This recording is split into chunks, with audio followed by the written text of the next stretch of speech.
مختلف انداز سے کہ مجھے سمجھ نہیں آ رہا کہ میں کون ہوں. اور لیکن بہرحال میں نے سب لوگوں نے یہاں بہت عمدہ بڑے خوبصورت مضامین پڑھے اپنے، اور بہت دقیق ان کے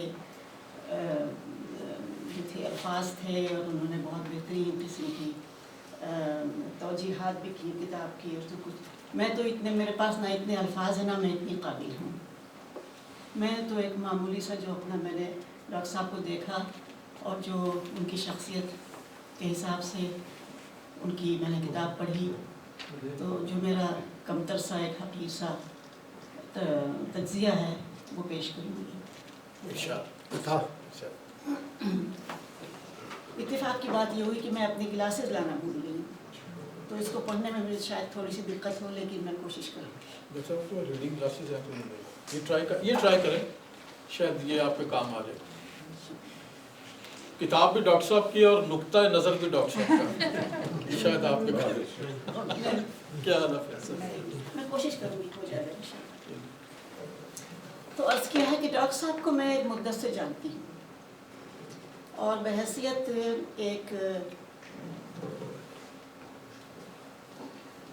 ایک بہترین شاعر، مفکر اور ماہر نفسیات ان کی مداح ہوں.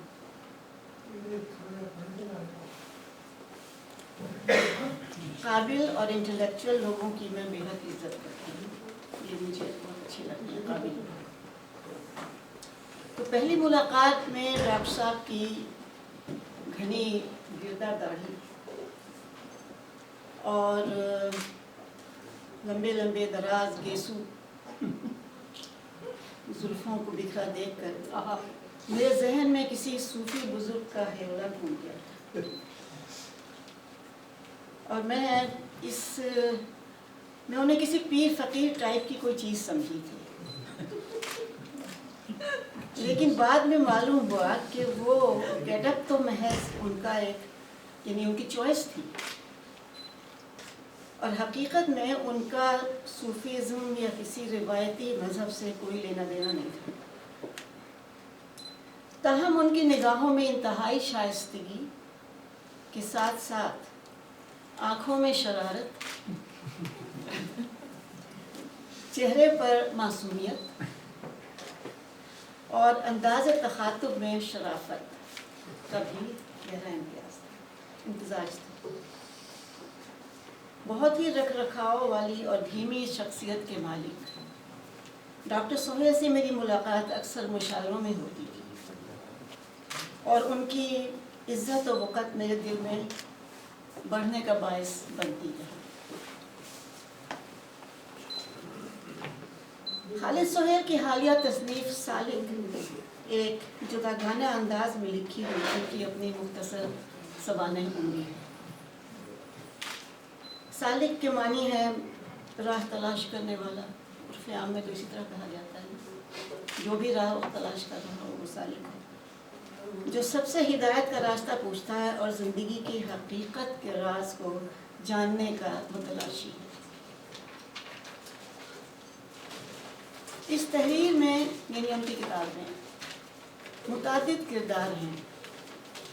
ہر کردار منفرد اور اس میں بامسمہ ہے، یعنی جس کا جو نام انہوں نے دیا ہے وہ اسی کردار کو ریفلیکٹ کرتا ہے.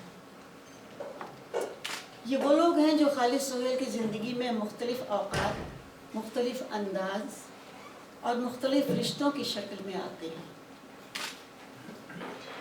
ان سب کے نام بھی خاص انفرادیت کے حامل ہیں.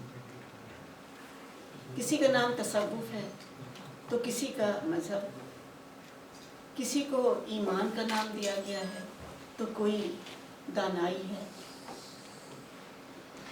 موصوف نے اپنی زندگی میں حاصل ہونے والے ہر کردار سے زندگی کے بارے میں سوالات کیے اور سیکھے.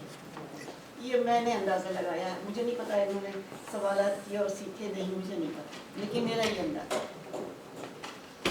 تاہم ساری زندگی ان کو یہ جاننے کی جستجو رہی کہ زندگی آخر ہے کیا چیز.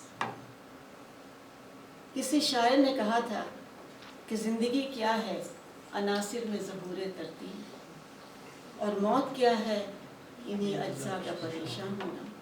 لیکن ہمارا شاعر اس سے بھی زیادہ گہرائی میں اپنے سوال کا جواب تلاش کر رہا تھا. اور آخر کیوں نہ کرتا ہے؟ ایک ماہر نفسیات، ڈاکٹر، کیمسٹری اور فزکس کا مکمل ادراک رکھنے والا، انسان کی رگ رگ سے واقف، اس پر سونے پر سہاگا یہ کہ ایک شاعر اور ایک فلسفی اور ایک مفکر واقعی صرف ظہور ترتیب سے کیسے مطمئن ہو سکتا تھا؟ کیا اس سے ہر چیز اور ہر شخص کی انالیسز میں، لہٰذا اس نے ہر چیز اور ہر شخص میں اپنی انالیسز کا سلسلہ جاری رکھا.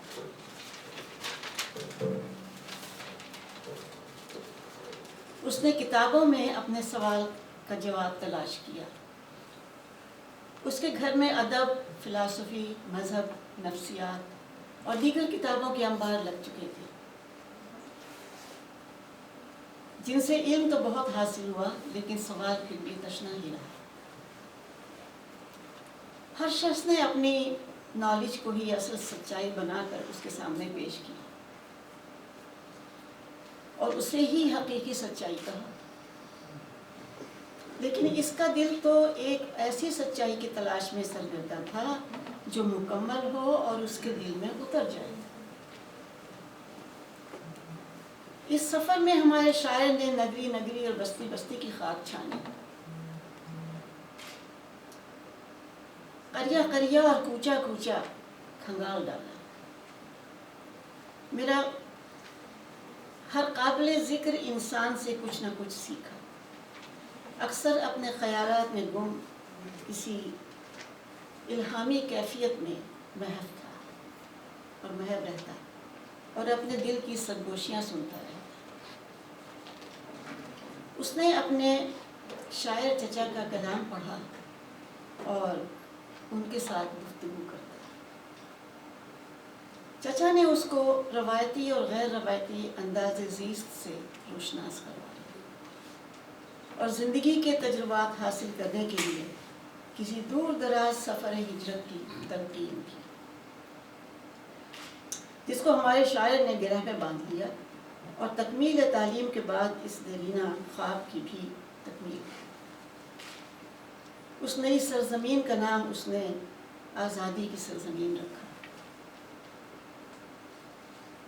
یہاں آ کر اس کو بے شمار نئے حالات اور تجربات کا سامنا کرنا پڑا، جنہوں نے شاعر کو کندن بنا دیا.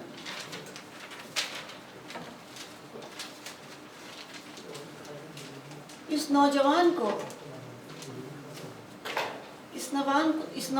کو وہ سوال، وہ سچائی مل سکی یا نہیں، میں تفصیل میں نہیں جاؤں گی.